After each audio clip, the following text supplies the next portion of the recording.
Terima kasih untuk hari ini. Buka hati dan pikiran kami, supaya kami dapat mengerti dan merenungkan firman-Mu. Biar apa yang kami pelajari hari ini dapat berdampak dalam hidup kami. Amin. Nah, renungan pada pagi hari ini berjudul Pantaskah Aku Iri, yang diambil dari kitab Matius pasal 20 ayat 12 sampai dengan 15. Mari kita baca bersama-sama.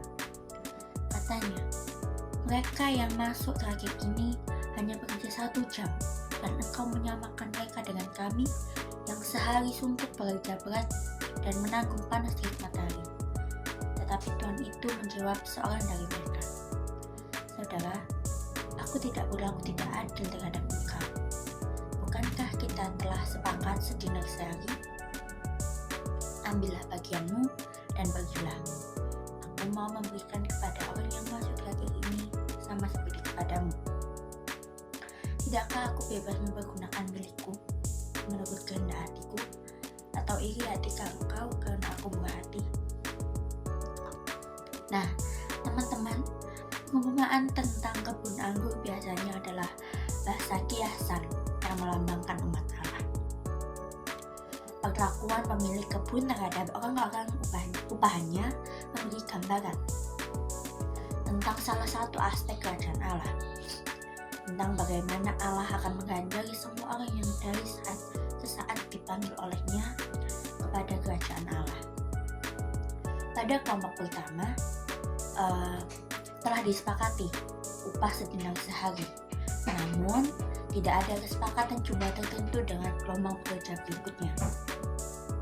Bahkan tidak disebutkan sama sekali tentang upah bagi gelombang pekerja yang terakhir. Saat pembayaran tiba, pemilik kebun anggur menegaskan yang terakhir harus dibayar lebih dahulu. Upah yang diberikan adalah sama, dan hal ini menimbulkan sungut-sungut dari kelompok pekerja pertama. Mereka iri karena merasa lebih berhak dan pantas mendapatkan upah yang lebih besar karena jasa mereka yang lebih besar juga. Perhitungan ekonomi dunia ingin diterapkan pada tata keselamatan Allah dan pengadilan terakhir yang dilambangkan oleh pemberian upah di senja hari. Pada awal Juni, saat kita mendapatkan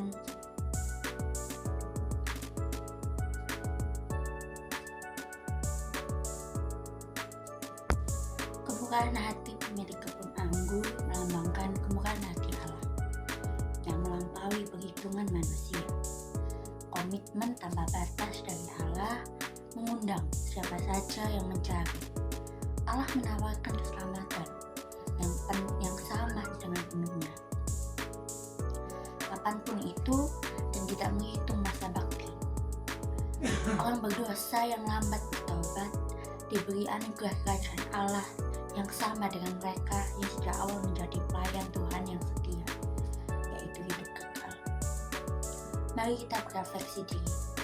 Pantaskah kita iri akan pembayaran upah yang begitu cepat untuk menerima janji hidup kekal, atau ini adalah tambahan waktu tugas bagi kita agar dapat melayani dengan lebih sungguh lagi?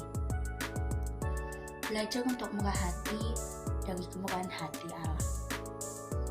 Nah, apa yang dapat kita petik pada renungan hari ini adalah tidak baik bagi kita untuk bersungut-sungut.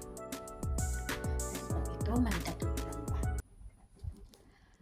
Allah Bapa di surga, kami bersyukur karena Engkau adalah Allah yang murah hati, yang mencintai setiap kami umat-Mu apa adanya. Engkau memberi kami kesempatan untuk menerima rahmat keselamatan tanpa memperhitungkan dosa, salah maupun bakti kami kepadamu. Mampukanlah kami agar mau belajar menerima kemurahan hati-Mu yang tak terbatas bagi diri kami dan untuk sesama.